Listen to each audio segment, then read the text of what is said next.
Good evening and welcome to Flat Earth Debate.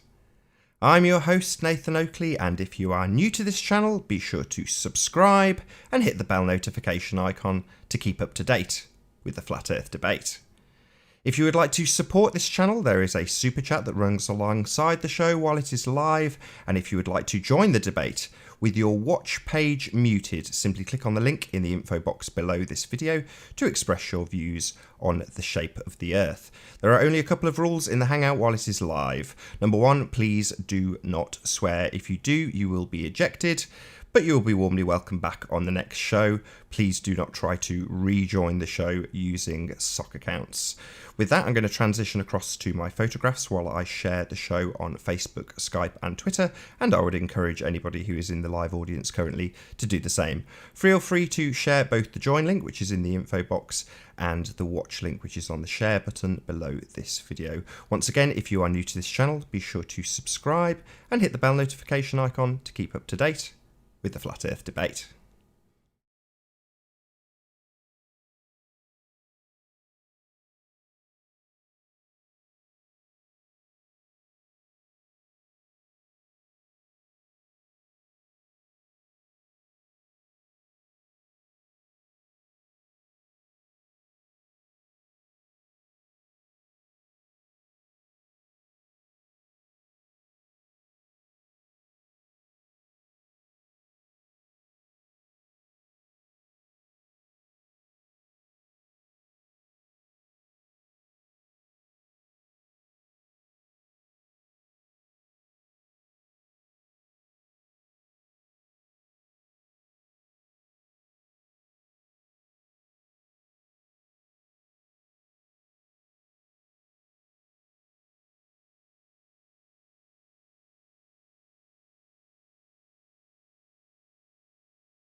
Just got done sharing the show on Facebook, Skype and Twitter.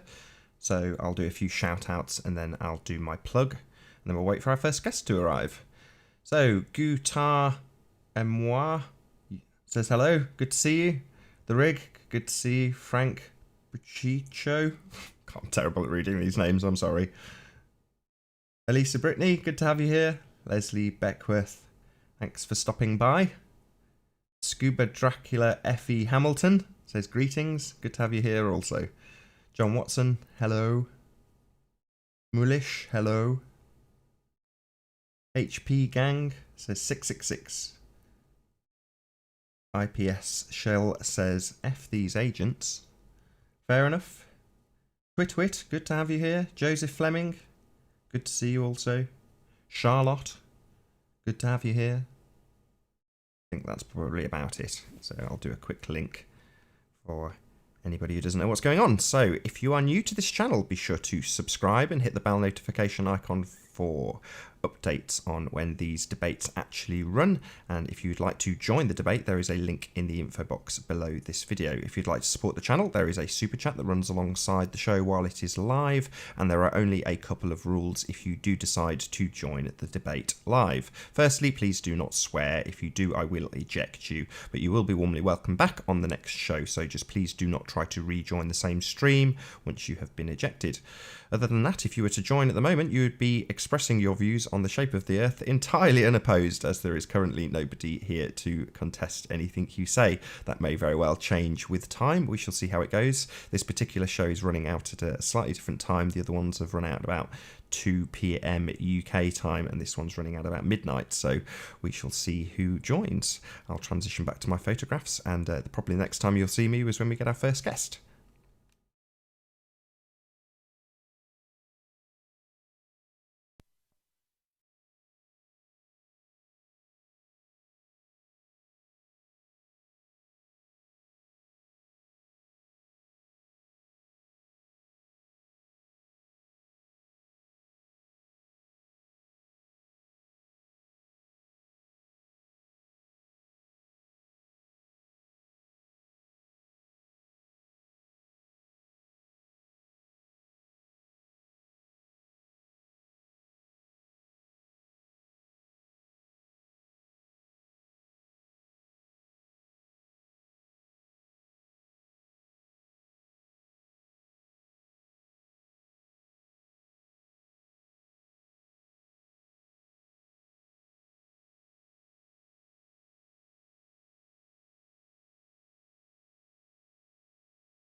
Hello, We've hello, been joined by just, Steve just Anthony. joining to, How are you doing, Steve? Good let to you have know you that here. it's working, man. Incredibly quiet. I'm Turn you up a bit. alright.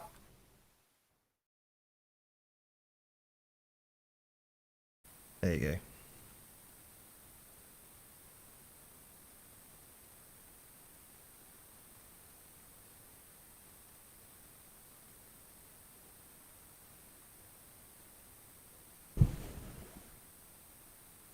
Can I just check your mic, Steve? Can you just say a couple of words?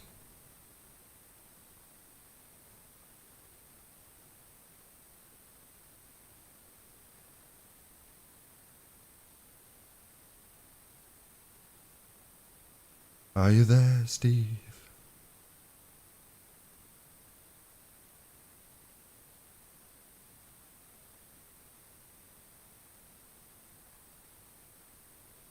Well, we've been joined by one guest. We'll see. Maybe he's lurking until somebody else joins. But thank you for being here, Steve Anthony. Thanks for joining.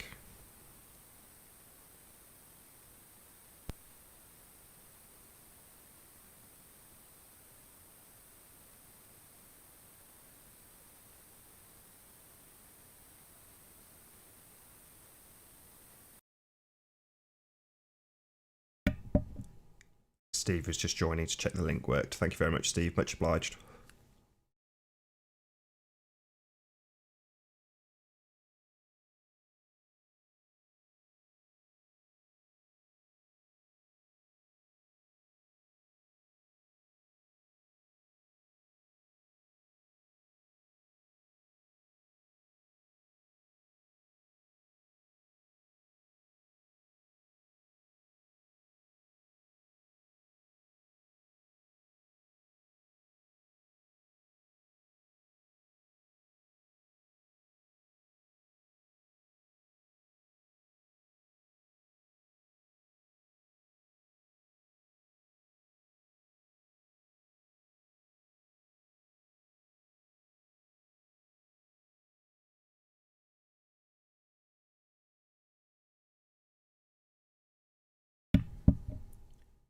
Good to have you here, Joey Rocha. Thanks for being here. If anybody else has joined while I sorted out that minor technical issue. Curved Water, good to have you here. Journey's Wake, good to see you. I think that's about it. Thank you very much for being in the live chat. Not much going on at the moment. Hopefully we'll get a guest soon.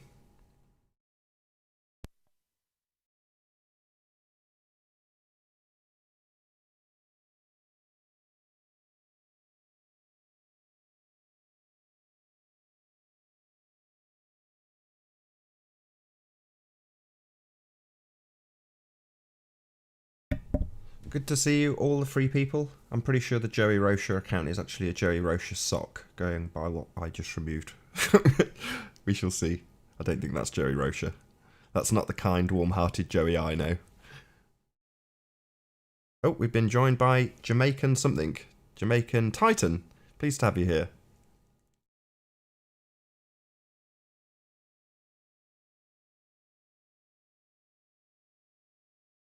Hello. Y'all motherfuckers think y'all real cute, huh? You think that shit was funny, huh? Hacking another man's account to take shots at Dread, huh? Having this man wrongly accused where the shit didn't work because they still brothers, motherfuckers. Yeah, that shit wasn't funny. But y'all thought that shit was funny, huh? Yeah, Project and Dread about ready to kill each other over some shit y'all did. You think that shit funny? Well, it didn't work because Project Dread and Bro Sanchez, we all still on the same page, motherfuckers. So that division tactic didn't work, pussy. But don't worry, I'm coming from all y'all. All y'all. I'm body bagging y'all single-handedly. I'm picking y'all off one by fucking one. The way you try to pick off Dread, Project Frequency, Bro Sanchez, Sean G, Tiffany Rosado, how y'all try to pick them out one by one. I'm picking y'all out one by one, pussy. Faggot. I'm talking to you, faggot Tim. HSP gang, Cigar Face, P Mars. I'm coming for you. It's a no mercy, no safe zone, motherfucker. Be afraid. Be very afraid, bitch. Thank you for that. That was lovely. Beautiful words. Beautiful words. Yeah, if you'd have been here, I'd have kicked him. Oh. What, Wish was you'd that him joined or sooner. not him? I don't know. Say again? Was that the actual Jamaican Titan or was that an imposter? I don't know who it was. But as he was on his own, he was free to... I wasn't going to kick him for swearing if he's not in the middle of an argument with someone, you know what I mean?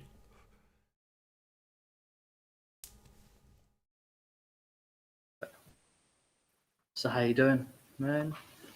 Very good. How are you doing? It's a good time to do it. It's a good time to do a stream, to be honest. Yeah, I was inundated quite a with prime requests. time. Inundated with one request from Charles Flat Earth Math. It's good. Good to have you here, Haunted House. Nice to see you. Zoe, be here and love. Good to see you also. We need Jeremy. Jeremy! Jen Panda in there? I didn't see him. I don't know, where is it? Should be. Did you catch VB's live stream yesterday, Steve? I caught a little bit of it. Very good fun to partake. All the characters were there. They were. Yeah. We had Cathexis, Patricia Steer, Tim Osmond, Validation Boy, a surprise guest, John LeBon, who I Upside thought Down had just Ed left it, was there. left Flat Earth. It left it, but he comes back just for a quick chat. Yeah, there was Ed, and there was Martin Liedtke, and myself. Yeah. Twit Wit was also there. I think Sure. I Sure, caught missing it. one. I don't think you were there when I caught it, but yeah, I imagine. Yeah, loads of people pop by. It's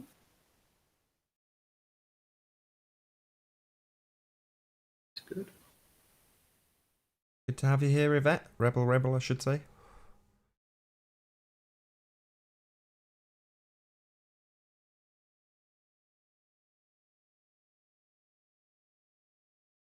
Good to have you here, Ranty. Thanks for being here. John Watson, good to see you. I think Ranty wants to come on. He wants to come into All are welcome. Multi Tom Tom, good to see you here. Toxicity Kitty. Thanks for being here.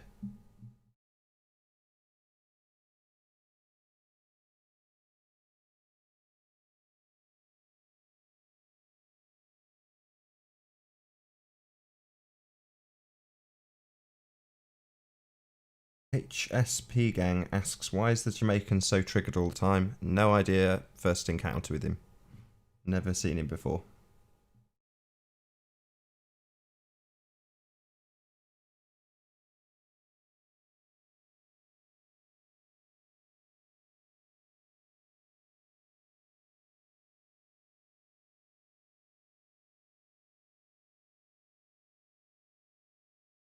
I suppose it takes a while for people to come on and muster up that courage.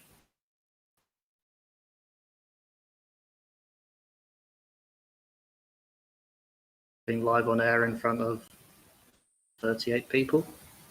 It's terrifying. It is, yeah. It's like being in front of a class 38. Interesting you say that. That's how I used to quantify it in classroom fulls, if that makes sense. Been joined by Yeah, Alex. Yeah. Hello, Alex. You got classes that are like 60. Hello. Oh, hello. I came on. I thought I'd come on. Say hello. Oh, we said hello. Sorry, is my Do you audience? have anything else to say? No, it's fine. No, sorry. I just butted in. Carry on. Sorry. You weren't butting in. You were now the other 50% of the debating team. Nice. So, Which one are you, Steve? You flat or You're- globe? well, you got the flat Earth picture. I've got I'll be kind of like flat. the curve on my. I'll be a flat Earth then. It's cool. I like flat Earth. It's cool. All right. I've got the most out of flat Earth, I reckon, because I was a flat Earther and now I'm not a flat Earther. And now What have I you was got? entertained by flat Earth. Now still entertained by flat Earth. So that's good. So has your life changed since you've become a flat earther? Or? Yeah, all my friends don't think I'm crazy anymore. No, now that I'm not a flat earther. Oh, you are. You aren't. Oh, you were. Yeah, everyone still takes Oh. a look at me though. It's all right. I think it's a good thing to look into. I'll never doubt that. I think I didn't know all this stuff. I didn't know how to not be a flat earther, so I was a flat earther. But then I actually learned. I actually did my research. I actually, I paid attention to the flat Earth memes, and I actually did my own research. And seeing as it's a debate show, everyone should know if you want to debate something, you have to know the other side's argument. When you learn to debate, they'll often make you argue the thing you're against. So you've got to learn the ball Earth argument to be able to make the flat Earth argument. And I think if you learn the ball Earth argument properly and understand it, you won't be a flat Earther anymore. I refer to it as a spinning ball argument. So. Yeah. Been joined by, Or sorry to interrupt guys, spin a been test. joined by Nummy Num Num. Pleased to have you here. I mean, I'm not. Also known as CGIBirds.com. That's right. So CGI did you, Birds. oh, is this the sound lead? Bridge.com. Oh, yeah.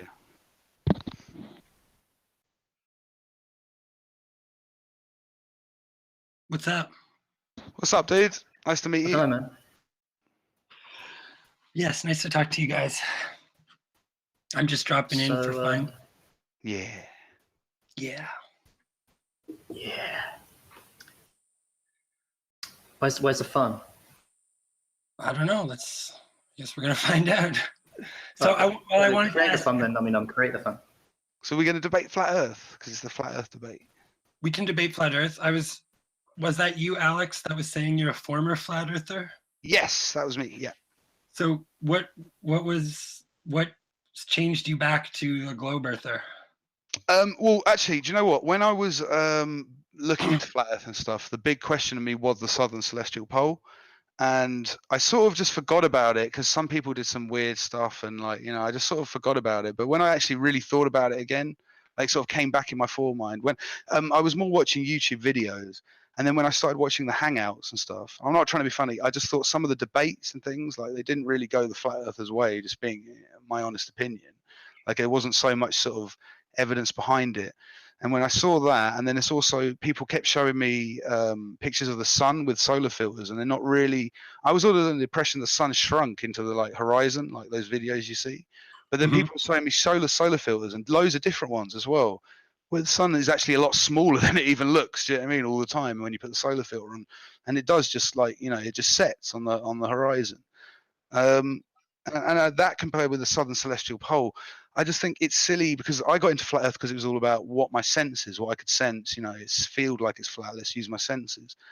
But now that I understand the things of the stars and the sun and the moon, you know, and the moon was always a tricky one for me. I have found it very hard to understand. You know, why is the same face of the moon always facing us? You know, yeah, okay, it could be a hologram or something like that. But then, why is it not shrinking? You know, it was just hard. I won't say I was ever 100% a flat earther. I think that's what turned me off a lot from flat earth as well. People who are saying, I'm 100% sure on flat earth. It's like, well, really? Because I was 90. I was up to like 90 or something. I had a percentage. But yeah, that's how I came out of flat earth. Well, my take on that is that it seems to conflict with the actual measurements of the Earth, right? Like, it is the best argument for, like, it seems to be the strongest evidence for the globe Earth, the southern celestial pole.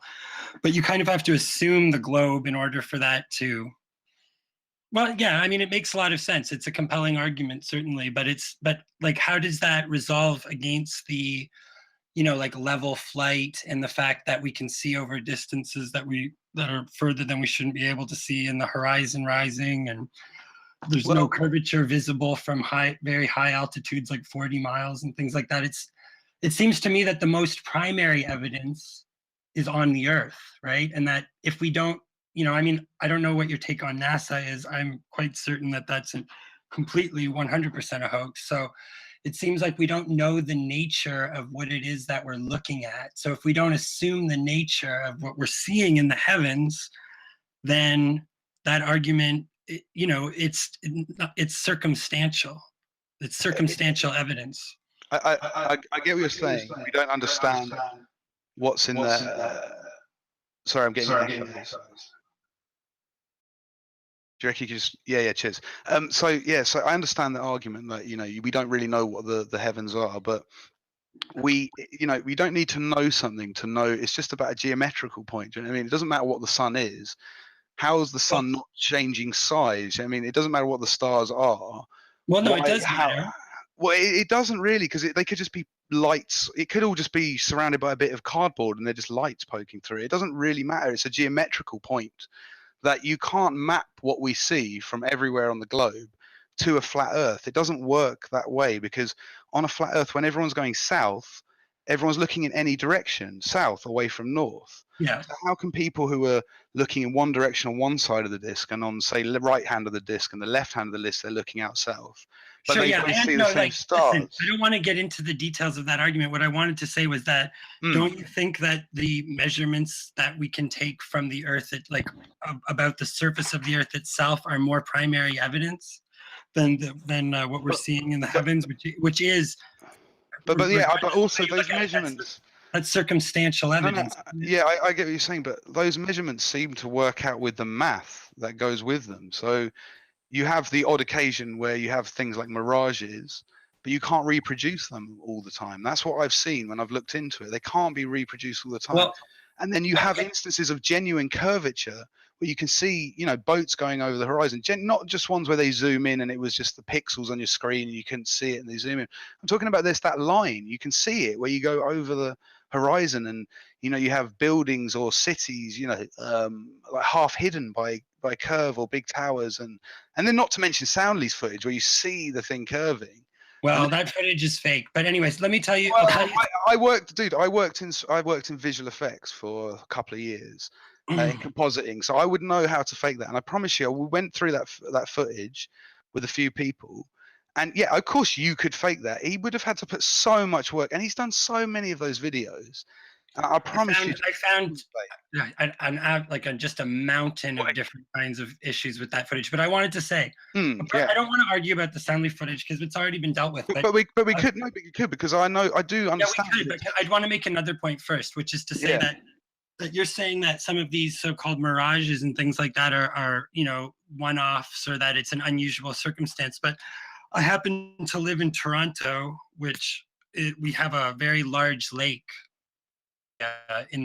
close to the downtown of the city, and I grew up right basically beside it. And every day that it's clear, if there's no haze or there's no rain or fog or something like that, which is a lot of the time because Toronto has pretty nice weather for the most part, you can see the other side of the lake, which is about 40 miles all the time.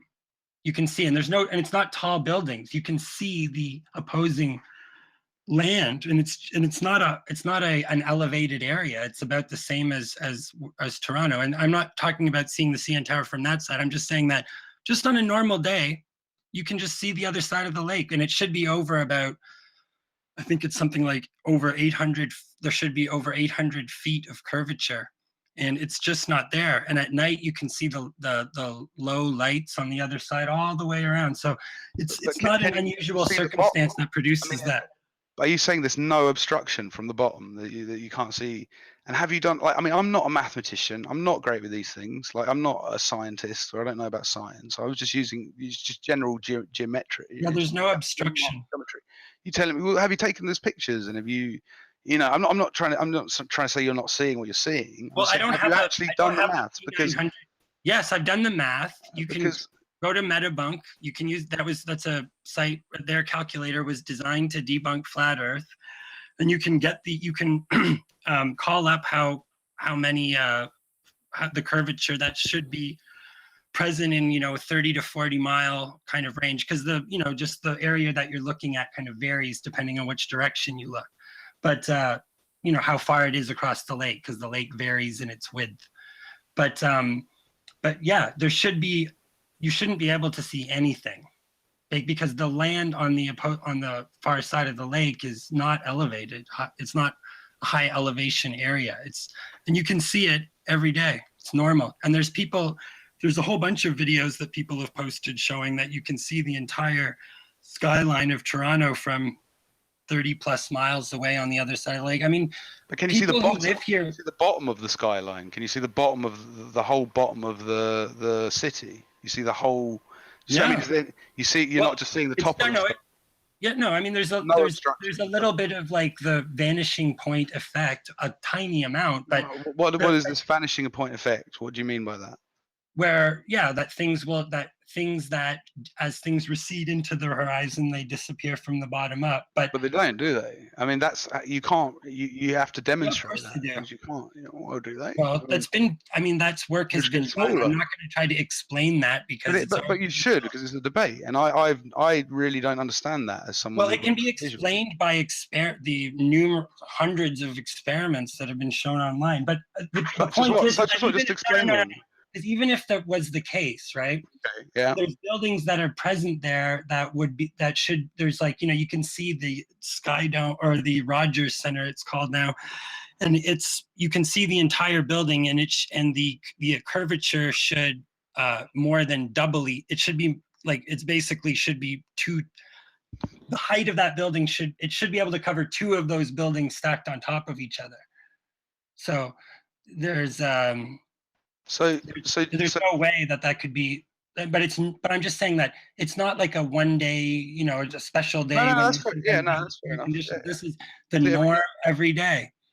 So what I would say is that, are you sure you're right about that, or do you think that everyone who does all these amazing things in different jobs, and I'm not talking about NASA, I'm talking about all these kind of different career fields where people study these things for years and years and years, you're saying all of these people have got it wrong, and there's not enough, and you guys have got it right? I mean, that's the other thing. I've got it hard. Like, you really think, Yeah, I think so. But do you not worry that if you don't have enough knowledge in a subject, say if someone's talking to you about flat Earth and they Well, ask, and they I'm ask not, a lot of silly of course, I'm concerned about being wrong. That's why I continue to do research, right? But it's like at a certain point, you have to, you know. So how I'm lean towards what the evidence? I'm going to quantify the evidence and take and lean towards one side. You know, I mean, I'm open to the idea of being wrong.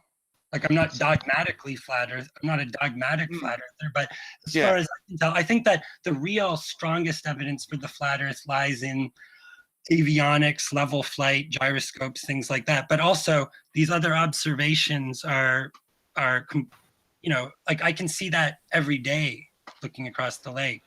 So when we're talking about the planes, how come I've seen a video of someone filming the whatever the altitude thing that measures the altitude, and you can see that the horizon does drop when the plane goes high. No, it doesn't. I mean, if you can read any number of flight manuals, and none of them will verify. But I'm not talking about a flight manual. I'm talking about someone videoing their thing in a cockpit. They're videoing. I've seen there's that one artificial horizon. There's the one guy who's made those videos, and he is. I mean, that you have to stack that against every flight manual, all pilots' experiences that are not involved. You know, I think that it's better to look at the evidence all of people pilots' who are not. No, You can't say all pilots. Yeah, all pilots. So all pilots are experiencing the altitude, the horizon not dropping. Yes. Really? No. Listen, you're not letting me finish my sentence. What I was going to say is, I think it would be better to consult with some pilots who are not invested in the shape of the Earth argument.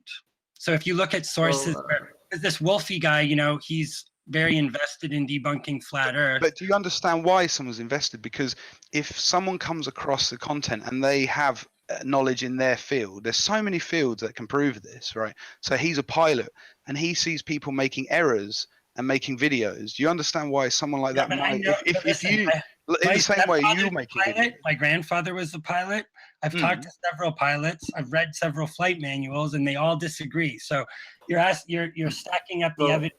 There are some planes like the Boeing 737 and 747 that fly slightly, the nose is slightly above the artificial horizon because of the pressure gradient.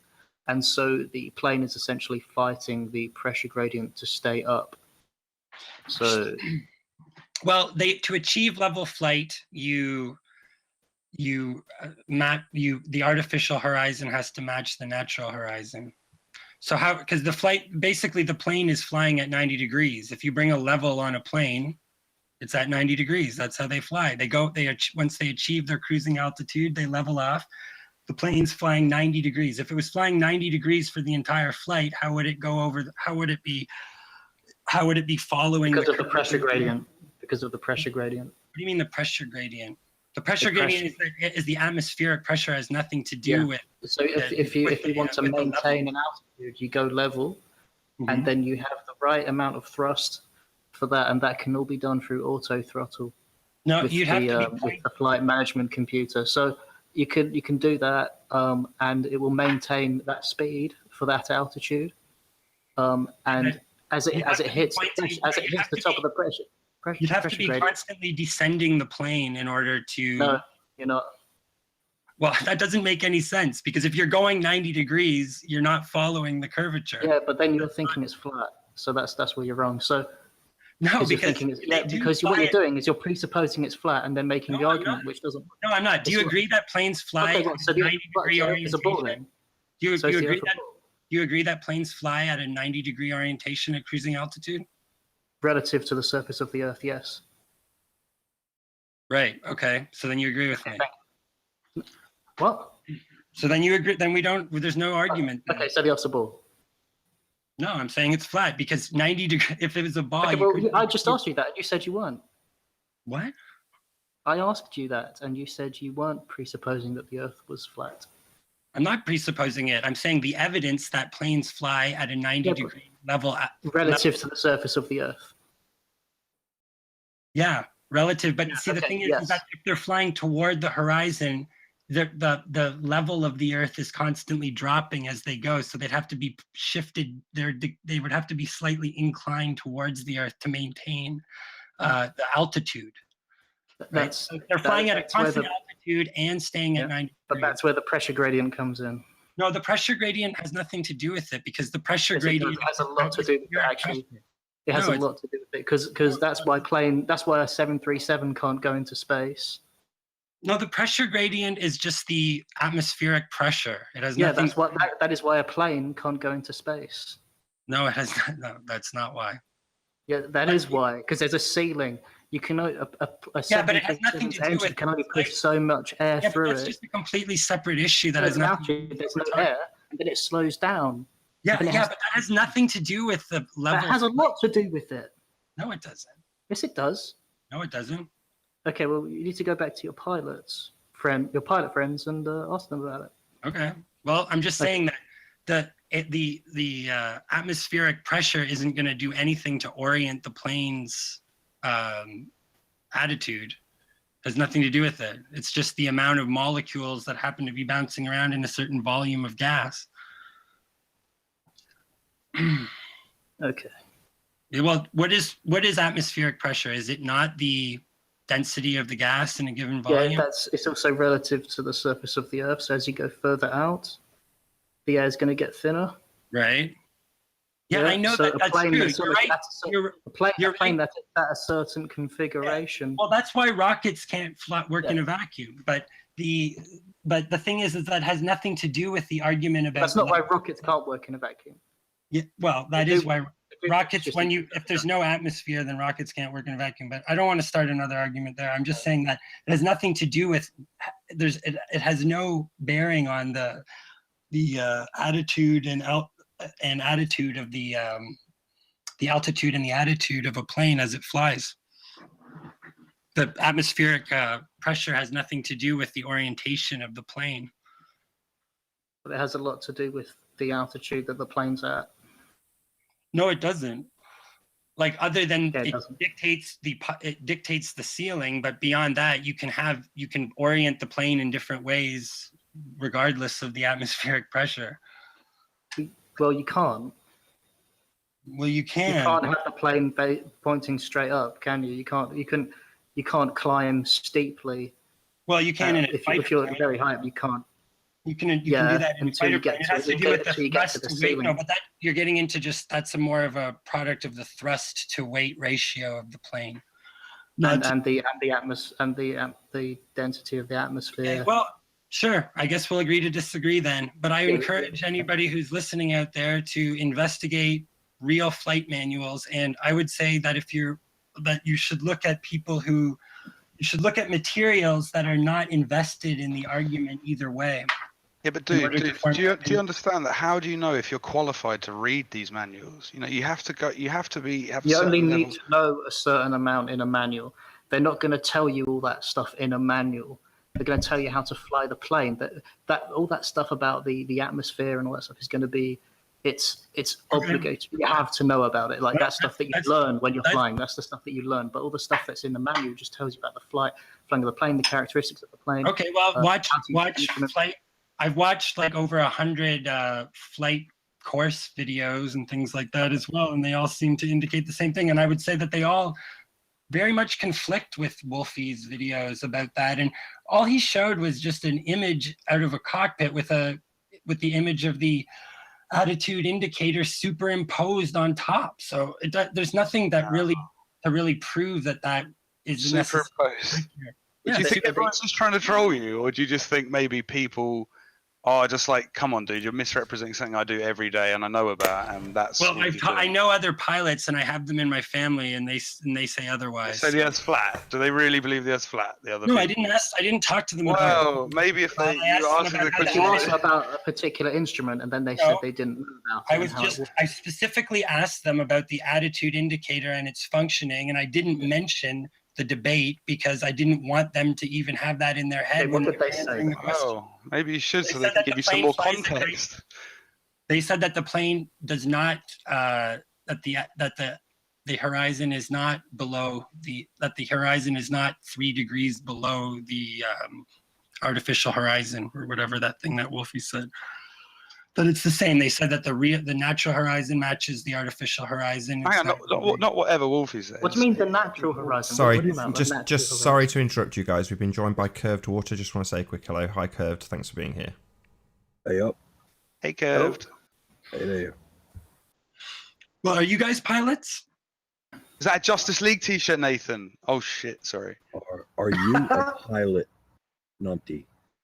Are you? No, I'm not a pilot. I've already. I'm not. I Anybody love else? Justice League, sorry. sorry. You guys. Is your argument superior to ours because you're not a pilot either, Numpty? Is that what you're getting at?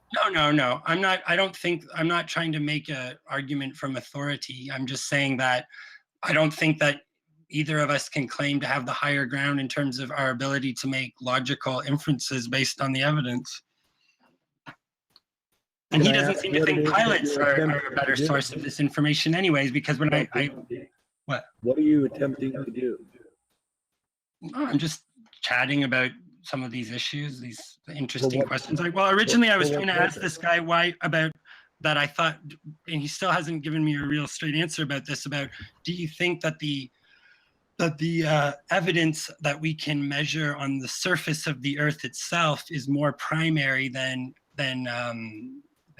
observations of the sun, moon, and stars? What have you tried to measure, Numpty? Huh? What have you tried to measure on the surface of the Earth? You act as though this has never been done. Am I acting like it's never been done? How am I acting that way?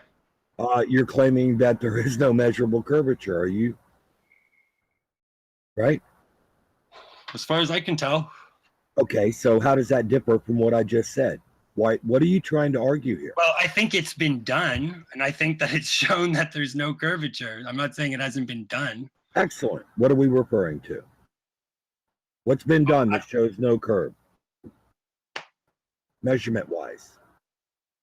And let's talk about Toronto, too. Were you listening to the conversation before you joined, or? I heard a fair amount of it, but I didn't hear it all as I was transitioning, trying to get set up here and other things that don't need to be talked about. But no, I've not heard everything. What doesn't need to be talked about? What I've been doing to get out here to get on the microphone. That's what You sound angry. Are you angry? Well, don't worry about that. Just tell him angry. I am angry because people like you drive me mad. Because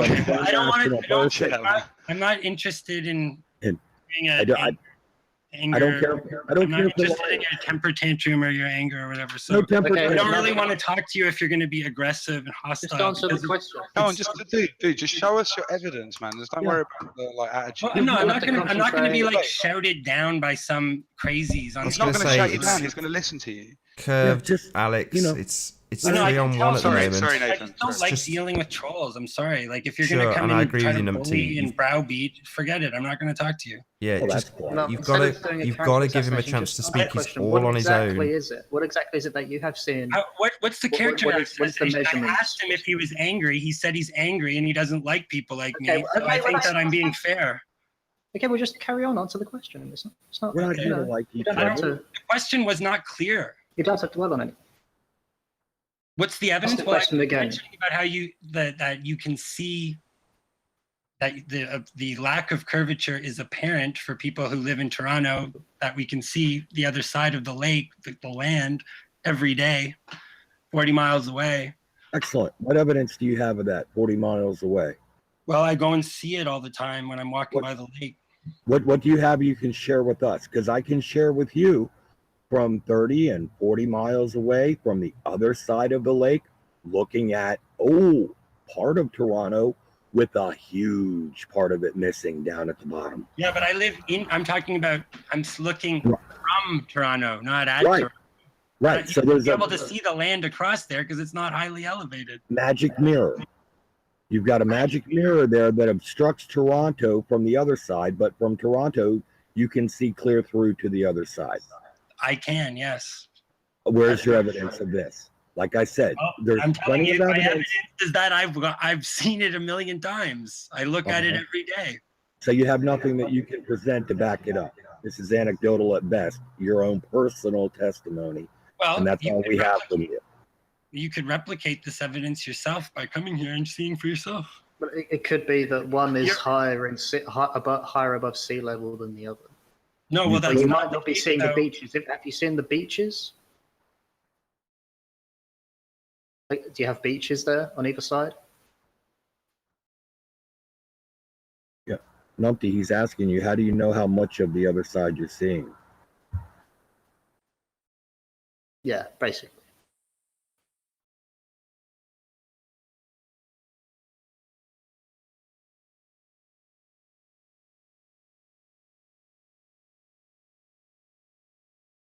Hello? I think did he go? You're not I alone. don't know. Something happened. I don't know what it was. Might have internet issues. Maybe. I guess he doesn't like being questioned. Maybe he muted your mic. He doesn't show as muted. No, I mean, like, he might have a switch or something on his headset or something. Might have accidentally flicked it or... But I was just asking, like, because I've seen, like, certain places near me and you can't... The beach is obscured. Oh, he's left. Oh. Quick link. So if you are new to this channel, be sure to subscribe and hit the bell notification icon to keep up to date with the Flat Earth debate. If you would like to support this channel, there is a super chat that runs alongside the show while it is live, and if you would like to debate anybody who is currently on the panel, simply click on the link in the info box below this video. There is only a couple of rules in the Hangout. Number 1, please do not swear. Number 2, please do not try to rejoin the Hangout if you are ejected. With that, I'll say one last time, if you're new to the channel, be sure to subscribe to keep up to date with the Flat Earth debate. Not getting anything from anybody else, you know, evidence-wise. I don't see videos of Toronto to the other side of the lake from anybody. Everybody apparently he has seen it plenty of times, so maybe he has a picture or two, maybe. He says he's seen it like millions of times, so I'd expect him to at least have maybe 2 images. You would think that he could get something that he could provide to back it up. Yeah, that seems pretty reasonable to me. I also think if that's your only evidence is just that one thing you're seeing, when there's so much evidence to the contrary, I mean, you should be looking for explanations for any anomalies that you're seeing, maybe, and maybe look at that and think maybe that is, you know, maybe that is the explanation. But Nathan, we're sorry, man. He left. Sorry, Nathan. He lost connection.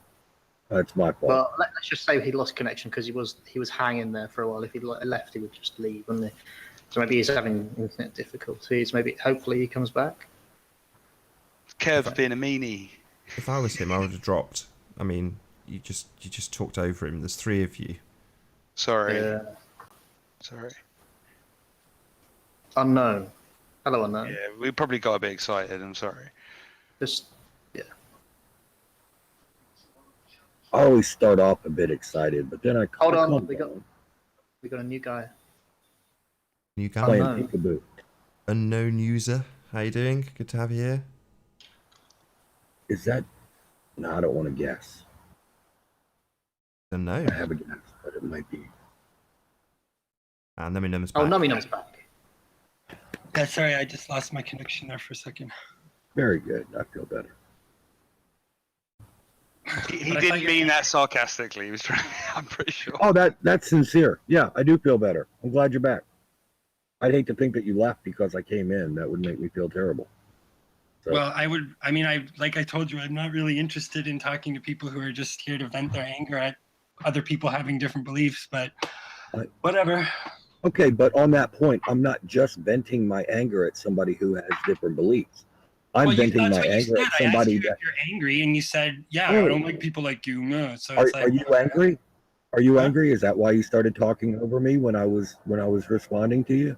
Are you angry? No, are you triggered, bro? You mad? You know, how do you want to play games like that? Okay, well, you know, I get asked angry. You a clear question. You said, Here we go. Here we go. Going with what you said, my friend. Huh? I dare not respond because you'll just start talking over me again. Okay, whatever you say. Anyways, so where were we at? I was just saying about Well, hold on, no, we have a new person on. I don't know who this is. Yeah, can we get a quick Who's hello unknown? from unknown user? Hey, unknown user. Is your microphone on, unknown user? Can you type something in the chat here in the group chat, unknown user? If you're having mic problems, you can still type in the chat here. Say something.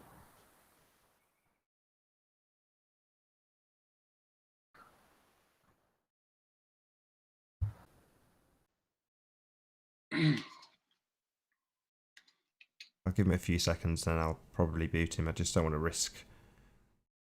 It's just here to pounce with porn or something. So at the moment, I've got the as weird science breasts appear timing. Yeah. So yeah, I've got the photos up just so people who join and are unknown apt name can sort of say hello. If they don't, I just eventually boot them, which is what I'm going to do now. Sorry. On with the show. All right. Happy Friday to you. So Come on then, guys. Toronto, let's go. The skyline or whatever you're talking about. yeah, Yeah, you can see a straight shot across the lake. You can see it specifically at night. You can see the lights of the buildings 40 miles away on the other side, and they're not tall buildings; they're low buildings. So, like I say, my opinion is based on the best evidence that I've got, and I'm not afraid to change it if need be. Like I'm not a dogmatic believer, so there's really no reason for anybody to be angry about it. I'm just forming my opinion in the best way that I can personally. Right. But you have to understand that your claim flies in the face of the video evidence that we have from the other side looking back to Toronto. Well, I disagree with that because I've seen the evidence seems to support. How so? Because there's not a sufficient amount of the buildings that's disappeared over the curvature as would be expected on the model of the globe. So that makes it flat? Well, I think it supports the idea that it's flat. How so? That you understand that amount disappeared over the curvature that the globe model presupposes. how much does it differ by, and in which viewing are you referring to? Well, I don't have that information directly on hand. I mean, I could find it, but Well, these I don't remember. I don't have all this written down right in front of me or something. I just came on here to have a chat. But there's a video by a young lady who took pictures from, I think, Niagara on the Lake. And you could see the entire Rogers Center, and based on the calculations that I looked at on Metabunk's calculator, there should be more than twice the height of those buildings disappeared over the curvature. So so I don't see how that would support the globe Earth. Well, I don't expect an answer from you on this because I couldn't even get an answer from Jenna Fredo, the uploader of that video, about this. How often is that view available? Every day. I can see Niagara on the Lake. I would. There's no tall buildings on Niagara on the Lake, and you can see it clearly every day from Toronto. That's what I'm saying. I mean, that's what I was trying to express earlier, is that I have the that's not there opposite view. That's not there every day. Well, not every single day, but the majority of the time. Like I said, if it's not being obscured by fog, smog, or rain, we have a lot of clear weather in Toronto, and the norm is you can see across the lake, and you can see the lights at night. Okay, you can see the lights at Niagara on the Lake during the night. What about the guy from Hamilton going 30-ish miles across the lake in Toronto? Oh, a lot of what? A lot of echo. Yeah, we're feeding back through your system. Through my system? Yeah. I don't know how to get rid of that. I closed the YouTube window. Is that better? That's better. Okay. I just had my volume too high. Okay, so there's a guy from Hamilton. The video that you're talking about. Okay, well, there is a guy from Hamilton that is trying to prove that the Earth is flat, and he's showing all of the obstruction from 30-ish miles away from Hamilton to Toronto, showing that from that that distance range, that what you're saying is available. to see, like routinely, provided that you have visibility to see that far, which he clearly does, because you can clearly see the buildings, the city skyline, part of it, minus all of the obstruction at the bottom. Yeah, but I'm saying I can see the land which where rules out there's flat. not even buildings. Which rules out flat. At nighttime, you're seeing the land when you're looking at lights across the lake. Yeah. That's what you're telling me. You're seeing the land when you're seeing lights at night. Yeah. Yeah. What do you think the lights? What do you think would be the source of these lights? On the buildings? No, I'm talking about looking from Toronto towards New York State or Niagara on the Lake. Right? Oakley. So the buildings are low. Niagara. They're low to the ground. They're not tall buildings. They're like, probably 3-4 story buildings. The point is, you don't know how much of it you're seeing. You have none of this documented. This is all anecdotal, just based on your personal I'm acknowledging testimony. that it's anecdotal, but I've seen it so many times that, I said, I'm not claiming this to be some kind of formal treatise on this topic. I'm just saying that I live downtown and I've seen this my whole life, and it's pretty much always available to be seen, save weather conditions or haze.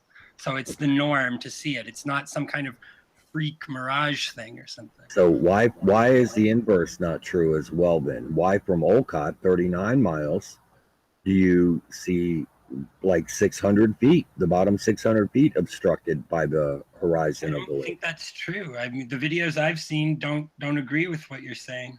Well, maybe you need to look at some unbiased videos. Or other videos. You're right. I will, if you can recommend some, I'd be happy to watch them. But he asked me but my opinion is mostly formed on my own very direct experience of seeing this for myself. Oh, I got one for you. Yeah, I'm not going to link it and try to share it and everything it's Jenna Prado's. Yeah. But there's not the amount of curvature that you'd expect is not seen. Numpty. Look at the one from Olcott. Yeah, I've seen. I think. No, I've seen the one from Niagara on the Lake. Okay, I'll watch it. Sure. You've but seen the thing one is where that how is that going? I have very direct experience of this with my own eyes, right? So you think you do? I do. I've seen it. What do you mean? I think I do. I've seen it numerous times. Why don't you do the world a favor and document that evidence for us? Right, sorry to interrupt, guys, as you've said that a couple of times now. We've been joined by Vegan Warrior Live. Thank you very much for being here, Vegan Warrior. Hey, Nate, what's going on, brother? Flat Earth debate, my friend. Good to have you. How are you today? Hey, everybody. Hey, hello. But do you think I would be doing the world a favor by doing that? I mean, I think that, like I say, I'm not really here to preach. I'm more here to debate some of the topics that are there's already evidence for, and also just some of the kind of the philosophical questions that surround the debate as well. Like I was trying to talk to this guy earlier about the primacy of the terrestrial evidence over the celestial evidence. Yeah, and we're talking about terrestrial evidence right now. Yeah. And you're making a lot of unsupported claims about your. Well, they're not unsupported. They're absolutely unsupported. How is it unsupported? I'm saying that I've seen it. That's my support. That's correct. That is unsupported. We have your word and your word only. That's support. That's and just we don't. Like I said, I'm not trying to impart a false. You're the only one, dude. You're the only one. You asked me why I thought it. I explained. Now you're attacking me like I'm trying to. No. Like this is my doctoral thesis. I'm not attacking you. I'm just telling you. I'm pointing out it's unsupported. You don't have any evidence for this. It is anecdotal. That argument's over. Yeah, how many times have I acknowledged that already? I mean, are you going to keep repeating yourself with that same point? I'm saying, yes, it's anecdotal. I know that. I'm not denying that. So what's the problem? Anecdotal is not supported evidence. No, anecdotal is evidence. It's just not the kind of evidence that you ask me why I keep going, and it's only because you keep arguing it. Just concede the point for now. I'm not the one who keeps arguing. You keep making the same point over and over again, and I've already acknowledged that you're right. So who's arguing? Wait, what did you say, Nami? The evidence wouldn't be used. It's anecdotal evidence. You were going to finish something. You're going to say something. I said that's why I think the Earth is flat. Okay, that's what you think. Okay. That's why I'm strongly leaning towards that the Earth is flat. There's other reasons as well, but that's, you know, like you were asking me about what are these measurements, and it's very, very clear to me you know that not, Toronto is 3 more meters above sea level than Niagara. On the no, because not if you're if you're standing right at the beach. I don't know. There's different elevation levels in Toronto that you could observe from, right? Yeah. So it's not. What do you mean? The whole city of Toronto is 3 meters above? No, you can stand at the beach. Yeah, you can. But were you? Yeah. All right. Because we have our downtown. I don't know. And could you see the beach? Could What? you see the beach? Could you see the beach? Well, you can't make it out because it's too far to see the details. But at night, you can see the lights of low-lying buildings. So are there lights on the beach, or are there lights on buildings and things that are further back, maybe higher up on the beach? What? I don't know what you're talking about now, because I'm saying if you're standing on the beach in Toronto, you can see the lights at places like Niagara on the Lake and across the in the United States and New York. Yeah, but are there lights on the beach? On what beach? Niagara on the Lake. Yeah, of course. There's buildings there. It's a city. No, but are there lights on the beach? I'm talking about physically on the beach, or are you saying the beach is the city? So, I mean, I'm not sure exactly what the source of these lights are, but it's supposed to be something like 800 feet of curvature that it's supposed to drop over. Yeah. So, or I'm not sure. I can't remember the exact figures now, but it's enough curvature to cover up, a tall building. And I know for a fact, because I have a family in Niagara on the Lake, that there are no buildings that are anywhere close to that tall. Okay, you need to ask your family if there's any lights on the beach, the beach, the piece of land which is either rock or sand, which is. I've been there myself. Towards the water. Of course, there's lights there. There's civilization, lights, electricity. Well, no, yeah, but lights on the beach. Yeah, there's lights on the beach because it's not really a beach. There's people. No, I mean I'm talking about the gradiated. I guess you call it gradiated kind of rock or sand maybe that's going down into the water. Is there any lights on there, or is there lights further back, possibly higher up? I don't see how that's relevant. The front. That is relevant because if you're saying you can see the beach. But then you're saying you can see the beach because you see the lights. I didn't say you could see the beach. Okay, so you're changing. Okay, well, you did say that. Keep putting those words in my mouth. I said you're standing on the beach in Toronto, looking across the lake at Niagara on the Lake. I never said anything about looking at a beach. Yeah. That's just something you're making up. You said that there were lights on the beach. So I mean, I'm just trying to. Lights on the beach.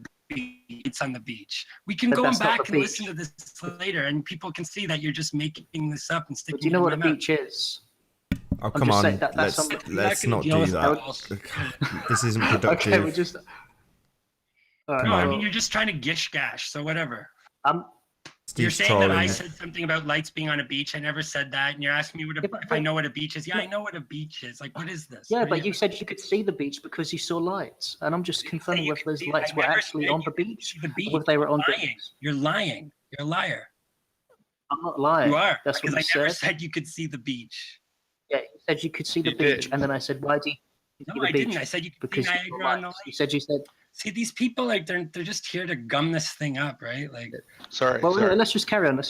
I'll Wait, what do you think the relevance of what you're saying is? Oh, I said that you could see. I didn't say you could see the beach. If you tricked me into using those words, it was never my intention. No, I didn't trick you into using those words. I'm just clarifying whether you were referring to the beach or whether you're referring to lights, because you did say the word beach. I said you could see Niagara on the Lake, and that it's not. Okay, that's fine. We can move on. None of it is at an elevation that would be visible if the Earth was, if there was 800 feet of curvature, as is presupposed by the globe Earth model. Okay. Well, I made my argument very clear. That calculation is incorrect. So trying to like play all these word games and shit. It's just really obnoxious. It's not work. No, very juvenile. Well, yeah, it is. Thank you very much for that compliment. Thank you very much for the compliment. I'm having a genuine argument here, and you're just being disingenuous, obnoxious, rude. Thank you very much. Thank you very much for the compliment. Let's carry on. Dude, it's kind of important to know if you could see the beach. It's kind of part of the argument. He wasn't trying to be juvenile. No, it's not. There's no beach to see. Okay, so you can't see the beach. You need to be able to see where the water. There's no beach. Okay, so if it was flat, and you were on the beach, and the water was flat, you would presume one would. Okay, okay, well, no, it was nice talking to you. You're here to be obnoxious and to. I'm not being obnoxious. If the Earth is flat and the water is flat, and you were looking across, one would suppose that you would be able to see the beach. I don't know, maybe the beach that is exactly the same level with you because you know it's level. So, I mean, I'm just trying to understand because you were referring to the beach, and then I said, how do you know you can see the beach? And you said, because I can see lights. And I asked you if there are actual physical lights on the beach, and then you tried to dodge that. No, okay, I just want to say to the audience, like, rewind this, and you can listen to the fact that I said when you're standing on the beach in Toronto, and that this is just obviously just a time waster of a obnoxious troll, so forget it. Yeah, I mean, I remember the conversation. I was only half paying attention, and it was in reference to the sea level as opposed to looking across at when it was referenced. He did say he could see the beach. Okay, well, can we move on? But then he just said he could see lights. I asked him if he could see the beach. You know what? You're just really obnoxious at this point, and if we could rewind, we could just clearly show that you're. It's just getting silly now. It's just getting silly. We'll just carry on. We'll move on. Thank you. Maybe come back to it later. Your tactics are very obvious here, you know. Like, does anybody have a victim card I could borrow? No, yeah. Okay, whatever. I'm not like I'm just saying, like, if you're gonna be rude and a troll, like, what am I supposed? And I say that if I point out you're rude and troll, then I'm saying I'm a victim. Nummy, I'm not you're saying the I'm one a being victim. I'm rude saying right you're now. obnoxious and you're wasting everyone's time. Okay, Nummy Num, great, yeah. You think that's I'm quite rude. Great, thank you very much for delivering such great compliments towards my. Thank you so much. Let's carry on. No, it's just an objective observation. Thank you much for your observation. Thank you very much. Hello, Vegan Warrior. How are you? Great. How you guys doing? Yeah, not bad, man. Nice to meet you. Great. I am a flat earther. You guys didn't already know. But I like to refer to myself as a realist because I base my understanding of our flat plane on realistic or realism versus scientific claims. I think one of the fundamental differences between us and the globe earthers is that, one, we need to first recognize that we're all people with ideology. But I think a lot of globe earthers, and I don't want to speak on their behalf, but this is my observation, tend to trust the information. And I think a lot of flat earthers have a lack of trust with the information that's been provided to us since we were little tots. So I think when we have these discussions, we should keep that in mind. One group trusts the narrative while the other group doesn't trust the narrative. And I think that's the fundamental difference. And that's the only real difference. I like what you're saying, but what I would say is that I'm not trusting a narrative. I used to be a flat earther, and I did the research myself with things that I can figure out. And it just doesn't, there's so much more evidence. There's really barely any evidence of the flat earth when I started digging into it. So that's my problem for me. I'm trying to be real here. I'm not trying to knock flat earthers or anyone who looks into it. I think it's a very open-minded thing to be able to consider something like that. I really do, and I still respect that. But I don't respect people who've been in this for such a long time and they refuse to really give both sides. If you can't argue the other side, I could argue right now as a flat earther, but if you can't argue to me as a ball earther effectively, then you don't know both sides of the argument well enough. That's my point. I mean, do you really believe that the majority of flat earthers aren't aware of the globe Earth model and yes, and the information? I really do. But we're all taught in grade school. We're taught. I actually had earth science in college. It's because a lot of them refer to it as the ball Earth model, when it's actually the globe Earth model, which you've referred to But it as the globe Earth why model. is that relevant? Because You say a it ball, makes a it sound basketball. silly. Well, Makes it can sound any way it likes, but in reality, when you speak of a globe, you can call it a ball, and everyone will understand it. If someone will understand it, why is it silly? Because that's the name. I mean, I guess people would like flat earthers would like it to be referred to as the flat Earth model, rather than the frisbee disc model. Well, I don't defend a particular model. I just defend my experiences. See, I'm a flat earther because I only experienced the Earth flat with various terrain changes, and I also understand that no one truly experiences curvature of the Earth, and that's my foundation. What do you mean by experience? Excuse me? What do you mean by experience? Detectable through the five senses. How about through measurements using instrumentation? Curvature of the Earth has not been measured. Sure it has. Okay, I don't want to get a tit for tat for you. Can you explain to me how it's been measured? The Earth has been geodetically surveyed, for one. Right. You have, I mean, we got the guy in Minnesota that did the experiment on his frozen lake in his backyard over a few miles. Put in a lot of time and effort measuring the curvature of that lake by drilling holes through the ice and measuring down to the water level of the water beneath the ice. Right. And detecting, measuring curvature, something that you guys constantly say no one's ever done. And you see clear evidence of the curvature through obstruction in Flat Earthers videos. Wide Awake with his ocean, the cruise liner out there progressively going lower and lower below the horizon. Jennifer showing how very little of Toronto she could see from Oakley, New York, but trying to do a victory dance based upon, well, I see a few more buildings than I'm supposed to by the calculator, so yay, the Earth is flat. No, less curvature than expected by mathematical calculation only without refraction is not a victory.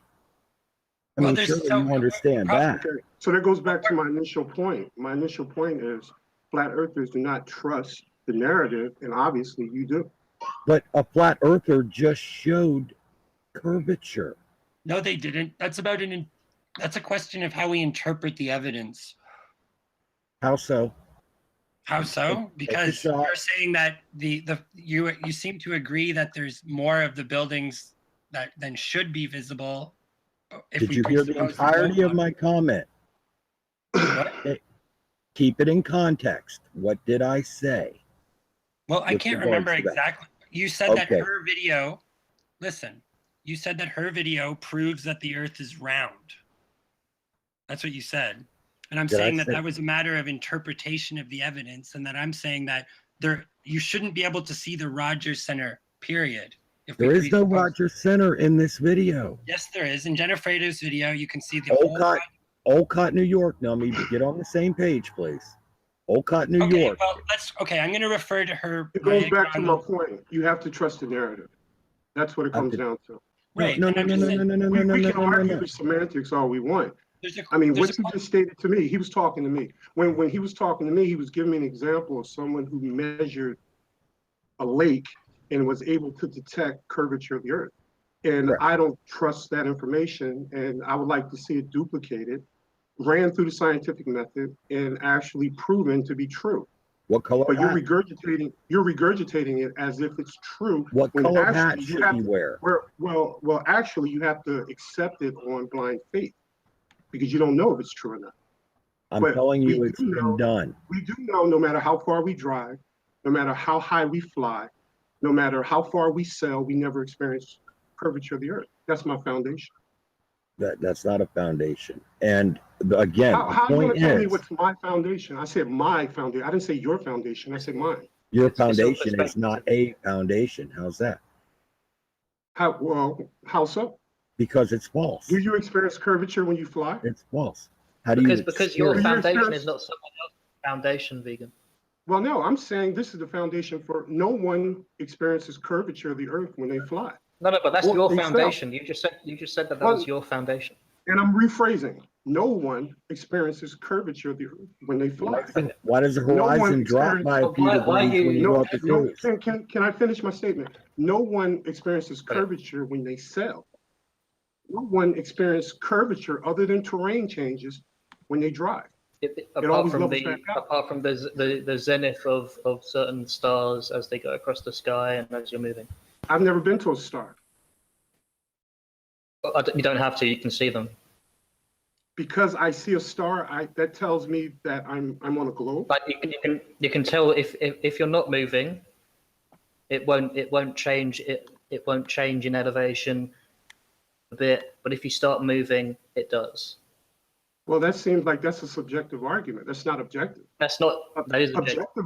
Objectively, You can no measure. matter what we do on this plane, and your science even supports my claim, we're too close to the Earth to detect curvature. You can't detect curvature. You have to get up high enough to actually detect curvature of the Earth. Your science and NASA supports that claim. So all these arguments about seeing ships going over the horizon and all that, science already debunks that already. They say you must be up, I think, 150,000 feet or something. So you don't detect curvature when you fly in an airplane at 35,000 feet. So why are you guys arguing an intangible? You're arguing because you believe the information that they stated was true, but you don't have objective evidence to say that it is true. When I say the Earth is flat, I'm basing everything I say on objectivity. Okay, not science. No, not science. I think science is okay. flawed. Science is relied on funding.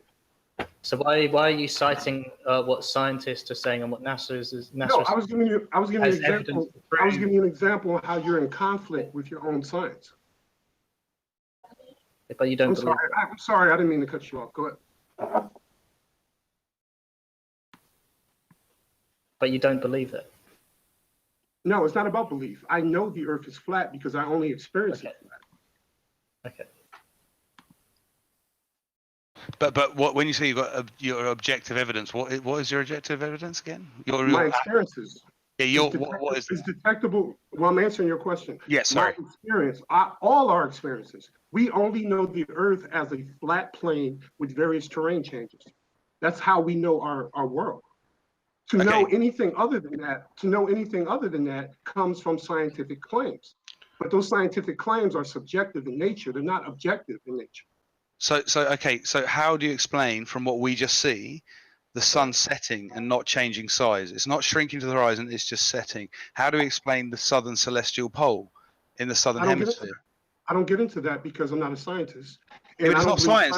That's just. And I don't believe scientists. Let me finish my statement. I don't believe scientists know. I believe they speculate and they theorize. So I like to go off what I know to be true based on my experiences. What about geographers? But these aren't. Geography is based on a lot of speculation as well. They told you what the core of the Earth is, and we've never drilled below the first mantle. That's not So how do geography. they know? Well, I'm talking about the study of the Earth. We're talking about the layout of the land. Well, the land still deals with forms of drilling, right? You got to dig into the Earth. For what?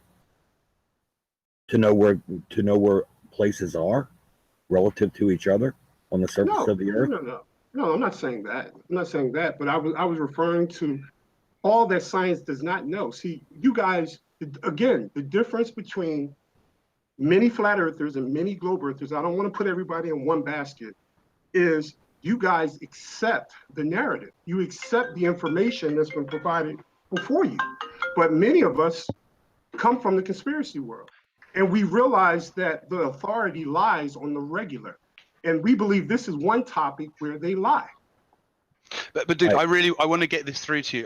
Sorry, not get through. This sounds really sure. rude, but I really want to get my point. Yeah, sorry, I really want to get my point across as someone who was like into this, right? Okay. I'm not going on any science. I don't know any science. I'm useless at science, right? I don't know any of this. That is not what proved the curve to what proved the Earth to me. What I'm talking about is the sun You don't need a science for this. You need a solar filter and a camera or some glasses. But like the sun is not changing size as it sets. The moon is not changing size. It's always facing the same direction. The stars, when you go into the southern hemisphere, are spinning in an opposite direction. If you're on the equator and you look up, they're going straight ahead above you, the star trails. So, I mean, you can't geometrically put that any other way that we can see all these stars at all points of the globe at all times. You can't make that work on a flat Earth. And No, that's what I'm saying. If no, wait, please let me just finish my point. Is that you have to at least, if you can't concede that that's an amazing evidence for the world being round, I'm not talking about anything else, just being a globe, then you haven't understood the point. That's what I'm always trying to get through to you guys, is that you're not understanding the point, because you should at least say that is an amazing evidence for the world being around. You have to accept that is amazing. Wait, let me say something. That's not. I will say what he just asked. That is amazing evidence, but that's with the assumption we understand all the possibilities. I don't think it's not amazing evidence. Let me say it's not amazing evidence. I don't defend the model. I just speak of what's objective. No, it's not an objective evidence of anything. It's circumstantial evidence. Primary evidence is found on the earth, not in the celestial observations. We don't know the nature of the heavens. Nobody's been out there and seen it. So it's not. We don't, like, for instance, science also claims that all the stars are other suns. There's absolutely no proof of that whatsoever by anybody's standard. But remember what I said before. As you guys can see, all flat earthers don't agree. Because I don't agree with what he just said. You don't agree with what I just said? What do you disagree with about what I said? I believe we're filling in blanks in the arenas, in the areas where we just don't know. That's what I'm saying. That's what it means to say circumstantial evidence. Right. So what he just laid out is a phenomenal piece of evidence, but I don't think it proves for or against flat Earth. Yeah, but he said it's not an amazing piece of evidence if it's circumstantial. That's what I'm saying, is that it's not smoking gun evidence, because you have to presuppose the model for the evidence to be amazing. No, dude. What I was saying is, what does it matter what the stars are made of? What does it actually matter? We could be surrounded by a giant bit of cardboard and it's all just lights poked through it. It's the same thing. It's about looking at if you want to tell me everything's a hologram and there's mirrors and stuff up there, fine. Maybe there's a chance there's all a big trick and we're all being tricked into thinking that. But you can. No, I'm just saying. I'm just saying. If you want to say that, that's fine. Like anything could be possible. I'm not saying any of that. But yeah. We don't know. No, I'm saying we don't know what it is. So. But if you don't know, you're saying that the only other explanation is that no. Perspective doesn't work. No, I'm saying there's no point. It's not scientific to pretend you know. That's not science. But if you don't know, that's speculative. That's speculative, and the evidence is only evidence if you presuppose the model. So it's circular argument. It's fallacious. It's not circular. It's not circular at all, buddy. Well, other than it's round, because yes, it is. If you presuppose the conclusion, they're not. Well, no, you draw the conclusion from what you're seeing. You draw the conclusion from the evidence you're seeing around the world, from sunsets to the stars. And you draw a conclusion from that the Earth must be a sphere for this all to make sense. No, because then we can't. But when we actually measure the surface, we can clearly see it's not a sphere. So you have to impose this idea of sphericity in order to. But then you have to move away from my point of the stars. That's what I'm saying. So fair enough. You don't want to talk about that because it is a good evidence. No, I think it's a good. I do think it's the most compelling argument for the globe. But I think at the same time that it's not primary evidence, it's circumstantial evidence, it's a circular argument. It's not it's not the definitive argument, it's not smoking gun evidence. It certainly is a circular argument. Say that right, I'm going to interrupt at this point. I'm really sorry, guys. We've been joined by Gem Panda. Thank you very much for being here, Gem. Hi, thank you for having me. Hello, Gem. Hey, Gem. Hi everyone. Hi, Gem. Hello, Gem. Don't let me interrupt. Keep going. Yeah, Nummy, you're fascinating. Keep going. So, Nummy, you don't know. So the best argument. Those are the three most important words. I don't know. I'm saying nobody knows what the moon, sun, and stars are. Nobody knows. What is knowing? What does it mean to know something? Well, nobody's been there and observed it directly, so they have no kind of substantial evidence of. Well, we can observe the moon directly. So what do you mean? What does it mean to know something? No, I'm saying if you might be able to see a distant light, but to know what is causing that light to occur is a separate question, and you'd have to investigate it by actually going to the point where the light was being generated and find. So what you're saying is the only way that we can know what the moon is to visit the sun. Is that right? No. That's obviously not what I'm saying. Let's take it away from the sun and the moon and talk more generally. What does it mean to you to know something? What is that qualification when you say you must experience this is something it? Can I answer that question? He's talking about realism. All right. To know something, you must experience it. You can believe in something with no experience at all, but to truly know something, it should be detectable by way of the five senses. If something is not detectable, let me answer. If something is not detectable by way of one or more of the five senses, you don't truly know it. You postulate about it, you speculate about it, you may even believe it, but you don't necessarily know it. So the only reason we know the moon is because someone labeled it the moon and defined it as the moon. We see something in the sky. That's what we see. So do you know that Fiji exists? No, because I've never been to Fiji, but I believe it exists. See, there's a difference between belief and knowing. Knowing that's what I'm trying to get to. So you only know things that you visited. Other stuff you don't include as part of your knowledge.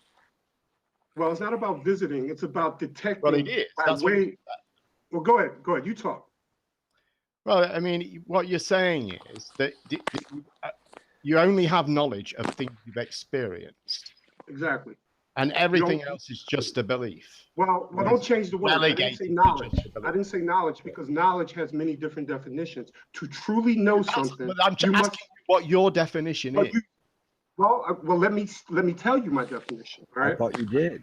I am a realist. I am a realist. I believe in objective reality. All right. And to be objective and to truly know something, it must be detectable through the five senses. Now, that does not replace the ideas of belief. You can believe that Australia exists. You can see enough information to say, yeah, I truly believe Australia exists. But if you've never been to Australia, do you truly know Australia? The answer is no, you don't know Australia. Well, I would say yes. Before you debate that, I'm really sorry to interrupt, guys. Sorry, Vegan. Really sorry, Vegan. Just want to introduce one person. Sorry, we've been joined by Chris Myers. You've been crackling away with your mic. Can we just check that we can actually hear you? Is my mic on? Yep, we can hear you. I think if you can say a few words, that'd be brilliant. How's it going, everyone? So the point I was making, you're meshing belief with truth. You're meshing belief with knowledge, and you're calling it truth. What I like to do is separate the two. I believe in things, but then there's things that I know are true. Right. I don't mesh the two. I distinguish the difference between the two. I don't know what's in outer space. I have beliefs, I have ideas about outer space, but I don't know what's in outer space. Okay, you made the point, but I think I think that knowledge includes belief. You can't know something that you don't believe in. And that's where we're different. Well, give me an example of something you know but don't believe. Well, when you know something, you don't necessarily need to believe it. Example, this is my wallet, right? It's detectable by way of the five senses. It exists, right? Right. I don't need, but listen to. I'm answering your question. I don't have to taking believe, a extremely long and patronizing. No. I'm using an example. I'm answering your question. Okay, you can just say I've got a wallet, and because I can touch it, I believe that's all right. Okay, can you both talking over each other? I don't have to believe that this wallet exists. Why am I being muted? Because please don't mute each other. Because I already know that it exists. When you know something, there's no need for you to believe it. It's that simple. But then I got another wallet have no choice in my back pocket. Believe it. You have no choice. Now I have another wallet. You can't. I have another wallet in you my can't back choose.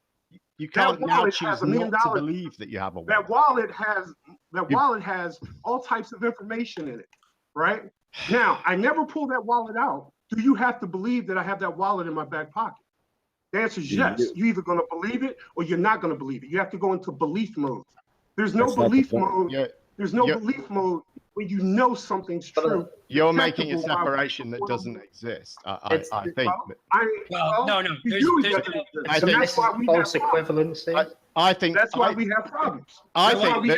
I'm going to have to turn you all down. You're all talking over each other, so I'm just going to introduce Skyfly Bry while he's joined the call. So thank you very much for being here. Nobody else can be heard while I do this introduction, just so you know. So Skyfly Bry, thank you very much for being here. You were talking while I was talking, so I wasn't making a point because you weren't. I wasn't. I've sat here and listened to you over and over say the same thing. I will actively listen to you. I will actively listen to you. I promise. Give me 30 seconds. You have to believe. You don't have to believe in something that's tangible, but the intangible is where belief kicks in. And I'll leave it at that. Go ahead, sir. Well, I say that knowledge is a justified true belief. And also on that point, Jim, you were asking him, give me something that you know that you don't believe. Right. And now maybe I heard that in a different context than what you meant, but I didn't get an example of something that he knows to be true yet does not believe it. He's totally separating the two, and I say one is a qualified version of the other. That's where we get into trouble. Well, how can it not be? Arguments start? I just don't see how it can be anything else. With no evidence that is true. That creates circular arguments. How is it a circular argument? If you believe something to be true, but you don't know that it's true, you have no tangible evidence that is true, and another person has a belief, you have the Muslim, you have the Christian, both of them argue about what God is. It will continuously be a circular argument that will never, a resolution will never be established because there's two beliefs. Two beliefs do not equal a truth. That seems to be irrelevant.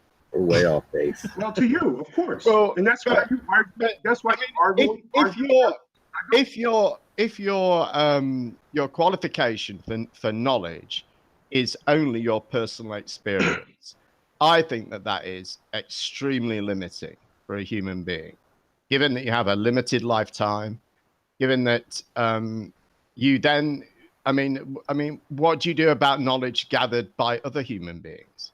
Is it all to be rejected? Should some of it be trusted? You're playing with what I just stated. I told you, I put them in categories. I have beliefs, and then I have truths, i.e. knowledge. Knowledge is based on truth. Things that are tangible, things that are right. So you know very little. That are experienced. You know very little. With my epistemology, I know that Fiji exists. With your epistemology, you don't. Understand it. So if I told you I had a PhD, would you believe that I was intelligent then? Would you believe that then? Or you would think I was a crock PhD? What would you think? Again, I'm putting up an argument that the things we believe, the constructs of the mind does not equate to truth. Truth is based on tangibility, things that are tangible. And I just gave you a great example. But you didn't catch it because you're too busy in your beliefs. Well, how do you know I didn't catch it? And I think I pointed out to you that you'd repeated the same thing over and over. And you're actually you didn't get it the first time, so I said it again. Don't say it again and don't interrupt me. You're actually still repeating the same thing. I will follow your orders. You're interrupting me again. You're interrupting me again about 5 seconds after I just pointed out to you. And now you're doing it again. He's engaged in his beliefs. Is there a time when you just talk and I'll wait for you to stop? Go ahead. Thank you, please. Thank you, because that's all I've been wanting from when I speak. I would like you to actively listen. I was actually being ironic. Now you're talking. I was talking. Now you're talking again. You do realize you're talking. Yes, because you've just interrupted me 5 times. But you just said you weren't going to talk. So now you're being inconsistent. I was speaking. Why? You're getting angry because you're trapped in your I'm beliefs getting right angry because you're constantly interrupting me, and I can't say more than 2 How can I words. interrupt And I you while can't I'm say more talking? than 2 words. You're doing Now I'm it listening to you. again. You're doing it I'm gonna show you again, how to Vegan. I'm listening Stop to you now. Go ahead. talking. Stop talking. Stop Yes, sir. talking. Go ahead. More people on panel. Hi there. Stop talking, Vegan. Hi, Stop. Jeremy. The evidence of someone who's trapped in their beliefs is right here. Stop talking. Are you Hi there, able to people. stop Hi talking? there, people. Hi there, Your people. ego is kicking in now. Hello, everyone. Stop Hey, talking. how you guys doing? Hi there. Hi there. Hi. He wants me to be quiet. I'm hurting his mind. Hi there. Hi there, everyone. Hey, Well, welcome to Vegan. Welcome to Keith. Vegan's Hangout. He's just monologuing. for Hi the there, moment. everyone. No, Nobody I else just is gave allowed you- to I gave speak. you my perspective. As soon as anybody else speaks, Why are you he talking speaks about over vegan? them. You now have the air and you're still Welcome to talking Vegan about Warriors vegan. Hangout. That means I got through to you. Thank you. You're speaking I over appreciate me it. again, Vegan. When you get emotional, that tells me I I'm got getting through emotional because you're to you. Your constantly ego speaking feels over me. Your ego feels bruised right now. Yes, And I don't because you're understand why, constantly 'cause I'm speaking not over yelling. me. And So that, yes, and you I find admit that that your ego is insulting. bruised. Because So you're you admit that your ego is bruised. Nathan, You got to separate please, the this is ego from the ridiculous. discussion. Good evening, everyone. Hi, Bri. How you doing? How you Right. doing? Welcome to you. Thanks, Nathan, for inviting me. Pleasure. I would just like to ask everyone, okay, about a year ago, I came out with a simple test to test if the Earth is heliocentric or geocentric, and no one has done the test. Now I wonder why. What is it? Most people don't watch your videos. It's a simple test, okay? If the sun is moving, which I believe it could be, it would be moving faster at the equator than it would be moving at the North Pole because it's a spinning ball. If it's geocentric, so the other way around. Hold on a minute. Oh, let him finish. Let him finish. Sorry, I messed up. Okay. So if the Earth's spinning, okay, right, the North Pole is spinning slower than the equator. Okay, we can all appreciate the numbers we're given by NASA. The equator is spinning at 1,040 miles an hour. At the North Pole, it's not spinning. The further you go down in latitude, it's spinning at a different speed. So in reality, the sun would be if the Earth's spinning, the sun would be moving at a different speed. Speed in relation to what? Relation to the sun. Right. Well, okay. Let's put it in simple. Well, how are you measuring its speed? In what way would you measure Well, okay. This is what NASA tells us, right? The Earth's spinning. It's a ball. It's spinning at 1,040 miles an hour, roughly at the equator. Okay. So the further north or south you go of the equator, the ball is spinning slower. So imagine, Sky, my question, right, is how are you measuring the speed? I'm measuring the speed from the fact that there are 24 hours of a day, and 24 hours divided by the circumference of the Earth equals 1,040 miles an hour. And that's based on a Bohr model. Yeah, but that is the speed of the Earth's rotation. Right? Yeah. So if it's a Bohr, okay, imagine a Bohr, right? Look at a Bohr. You only have to, right. So what? So what are you expecting to see the sun move 1,000 miles in an hour? Is that 1,040 miles in an hour? Is At the equator, yeah. Which is so how would you measure that? Again, is my question. My question is how far the sun is moving. Your question is different, but my question it's not. My question is again, how are you measuring it? Because I'm trying to get trying to get to grips with is what you mean by speed here. What speed are you measuring? How does the speed I'm not camera worried work? about speed. I'm not worried about speed. Right, it's time. But we are. All Because based on time. Time is an hour. Whether you live at 7 degrees latitude or on the equator at 0 degrees latitude. Right. So wouldn't we expect it to move, like, say, what would we expect to see is the sun move, what would it be, 15 degrees in an hour? Is that right? Okay, yeah. It's 15 degrees an hour, but Right. on the equator apparently spins, I think it's 1,038 at the moment. It changes. It could be 1,040 miles per hour. But as you go further up the bore or further down the bore, it spins at a slower speed, obviously, because it's a smaller circumference. It actually, the sun would move at a faster rate. That's what I mean. The ground speed of the sun is slowest at the equator. It speeds up as the sun moves towards the tropics from the equator. Exactly. So okay, and now, Brian, you have a big problem here, okay, with your test. Okay. Okay, I would like for you all right, first of all, have you done anything regarding this test? No, because I don't live at 70 degrees latitude. I don't live on the equator. I am one person and I need two people to do the test. I need two people. I need one on the equator and I need one at least the 70 degrees latitude, someone in Norway. All right. I'm sorry to interrupt you too. Sorry, Curved. Sorry. I just want to say a quick hello to Music Man. I've muted you, so if you can just pop yourself off mute and say a quick hello. Anyway. Thank you, Nathan. Good evening. Good evening. Hi there. Very pleased to have you here. No, anyway. Yeah, hold on, Brian. I was right in the middle of the question here, too. Sorry, carry on. Sorry. Basically, if you were to model this, like, do you have any idea what you expect to see, whether you're dealing with a rotating globe or a sun that's revolving around a stationary globe? Kinematically, what difference is there to be seen or measured? The difference would be if it's a spinning bore, the further north you are, the distance.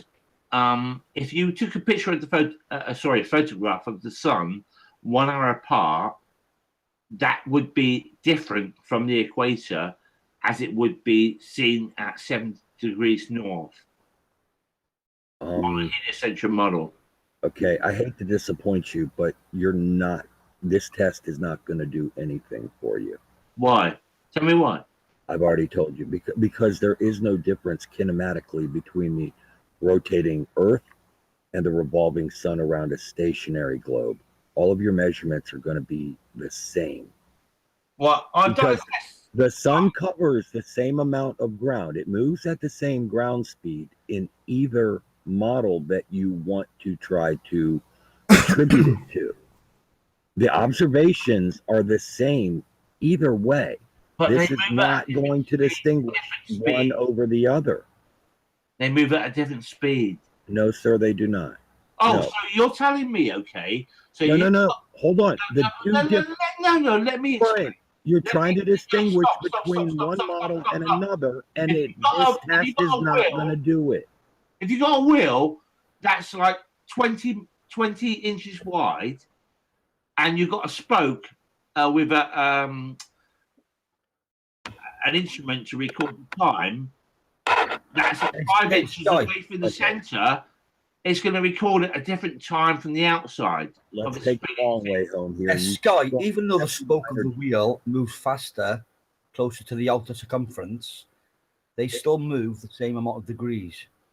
They do move the same amount of degrees, but the degrees are different in relation to the distance.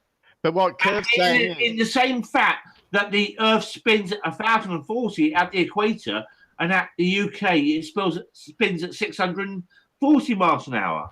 Right, and we're recognizing that difference. But what Curved is saying is that even though that difference exists, if your comparison is not between those two distances, but your comparison is between a globe, a heliocentric and a geocentric Earth, your results will be the same either way. That's kind of the point of positing heliocentrism, is because of things like this. It's difficult to distinguish between the two. Well, tonight I used a program called Stellarium. which is the All Earth program, and I looked at the sun on the 22nd of September, 2017, which is the equinox, and I positioned the sun at 0 degrees in the west as it set, and then I moved myself 15 degrees to the west. I went from east to west, and that was 15 degrees. And every 1 degree I changed it, it was 4 minutes. So I thought to myself, right, there's a calculation here. There's a mathematical equation I can do. So I simply made an equilateral triangle. So it's not equilateral, it's a right angle triangle. And I thought, right, I know the figure of B side, but I don't know the figure of C and A. But I know the degrees from the 60 figure. So I thought to myself, okay, I'll measure the distance to the sun. So I measured up from the same position on Earth when I observed the sun, and then went up 60 nautical miles, which is exactly 1 hour, which is all equal to 15 degrees. And then I measured down at 15 degrees, and my triangle came out at a sun distance of 16.1 nautical miles, not 93 million miles. If it was 93 million miles, there would be no degrees. You would not see the sun at 90 degrees in the sky. It would be, it's ridiculous. You need to sharpen your pencil and do your calculations again. I don't know any other thing to tell you on that. That is whack. Your numbers are absurd. And I'm trying to be polite. I'm trying to be polite. Well, I've got a calculator, mate. I've got a calculator. And I've done it with a calculator. And I thought, it doesn't make sense. Nothing works out. And that's the numbers I came out with. Has Jamie taught you how to use that calculator? I don't need to be taught to use a calculator. Right, okay. You got 60 minutes in an hour. 4 minutes is 1 degree. 1 hour is 15 degrees. A day lasts 24 hours, which is 24 times 15. And that's what you got to think about. I know you're gone quiet because you're thinking about yourself.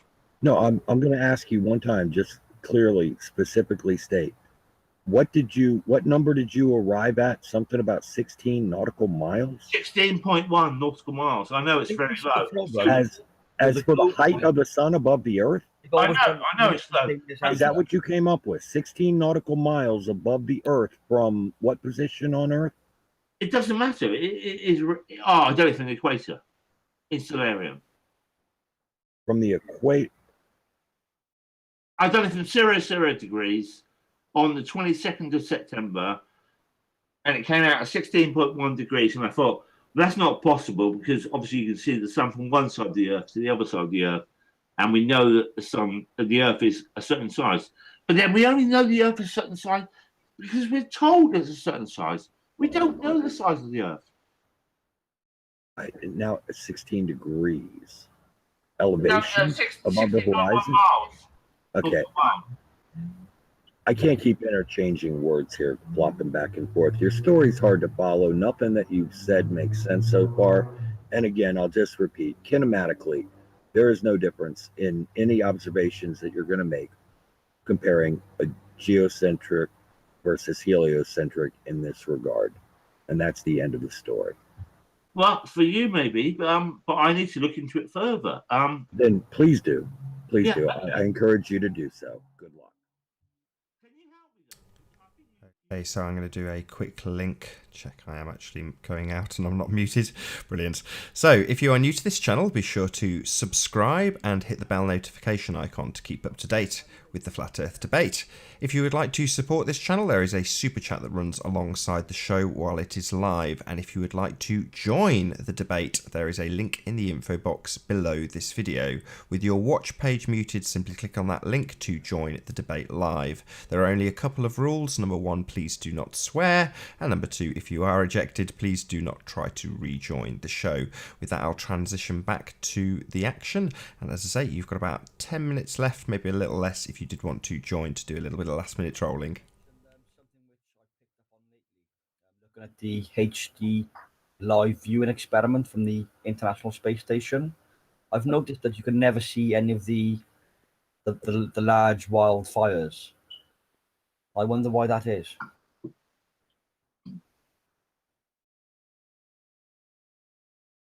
Anybody? Okay. How much of the Earth do you think that they're seeing from the ISS?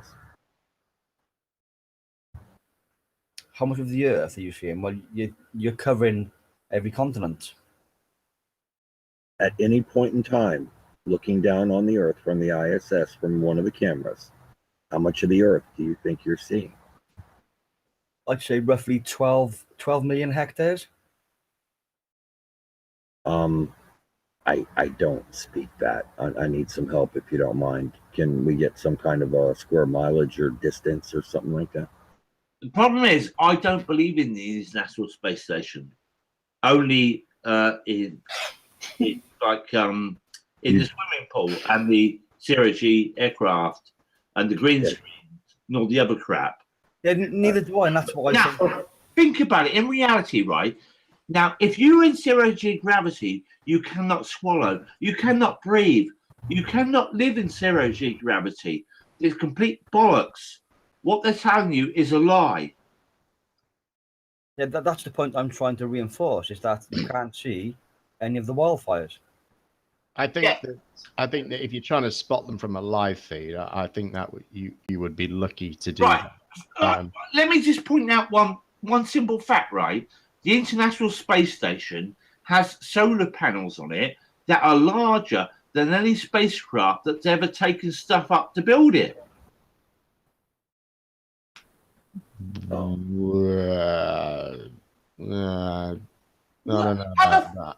I don't want to be rude, but how could you build stuff in like going around at 17,000 miles an hour? Because all of the stuff's going at the same speed, so then it kind of zeroes it out. Don't all answer at once. You're not one at a thinking time. logically. One at a time. Well, sorry, go on, Matt. I was just saying one at a time. We can't hear anything. No, the reality is, right, there may be a hot air balloon up there taking pictures of the Earth and sending it back to us on YouTube, but it's not 100 or 200,000, 100 miles up. They can't go that high. That's blatantly false. But take me through the logic. You said you're not thinking about it logically. So what you're saying is, or what you were saying was, how can you build something that's moving at 17,000 miles an hour? So what is the logic that tells you that you can't? So are we just dismissing my point? And are there people here? Well, I think we've expanded upon it, but I mean, well, my answer to it is that I think if you're just trying to spot that from a live stream, I think that would be lucky to do that. Why would you be lucky?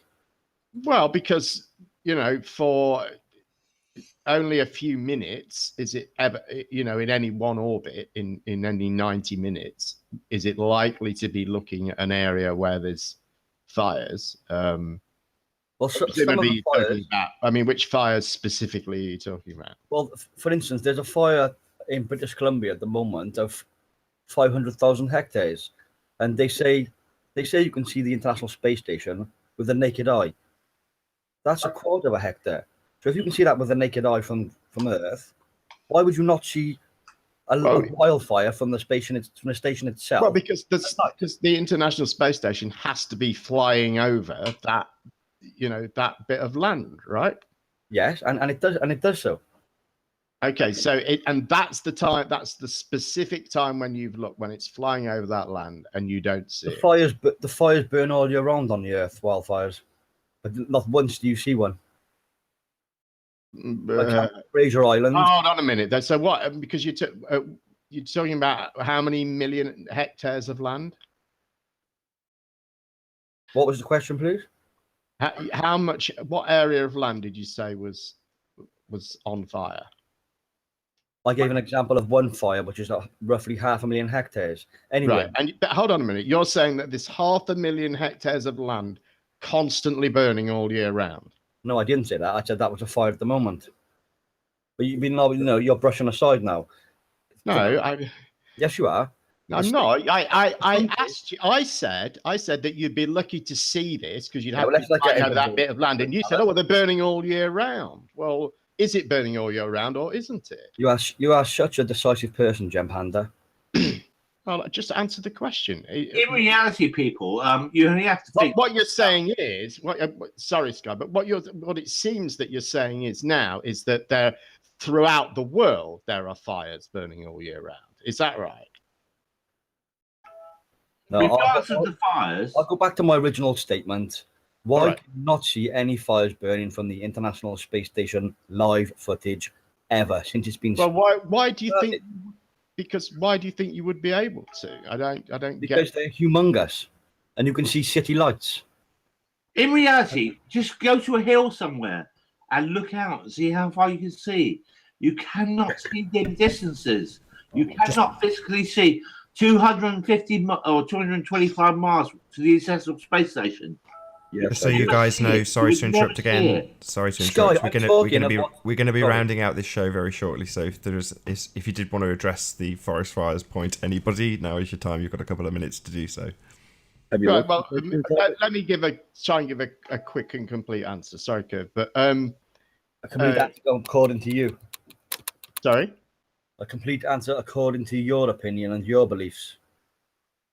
Well, what other kind of answer would I give? Jem Panda, can you hear? I can only give answers according to There is only one logical answer. We can all only do that, can't we? There is only one logical answer with critical thinking, and that is, it doesn't show any wildfires because it's CGI, and they're not incorporated. That's the only. So hold on a minute. So what you've done, and let's quantify this now. Precisely how long have you spent looking at this footage? I've been watching the ISS HD stream for probably 2 years. So you haven't done any. The last 2 years, you've just looked at this one video and nothing else. No, unlike yourself. How much time have you spent looking at it? That's unlike yourself. I have other things to do. And stop being evasive. I think the important fact is that everyone knows that you can. Panda, what were you doing before Flat Earth came about? That isn't the question, and it's irrelevant. No, that's my question to you, big boy. Well, I'm not going to answer it. Let's keep on the point that we're talking about. How much time have you spent looking at this video stream? Woo! Hello, people. The answer would be the same. If it took me 2 minutes or 2 decades, in the first 10 seconds, I can tell it's bullshit. It's not working. Yeah, but that isn't the question that we're answering, is it? What we're trying to do is figure out. Hang on a minute. What we're trying to do is figure out why you can't see these forest fires, and if your only logical conclusion is actually the only logical conclusion. So how much time have you spent looking at this video stream from the ISS? I think the conclusion is you can only see a certain distance and you can only hear a certain distance. Yeah, that's a different conversation, isn't it? Yeah. No, it's this conversation. Music Man, how much time have you spent looking at the video stream from the ISS? Like I said, roughly 2 years. No, that isn't, because you've done other things in the last 2 years. What answer would you like, sir? Okay, and with that, I am going to say a huge, enormous, massive thank you to all of you who have joined us in this live stream. Thank you very much indeed for being here. Be sure to like, comment, share, and subscribe. I've been Nathan Oakley, and I will see you all in the next video.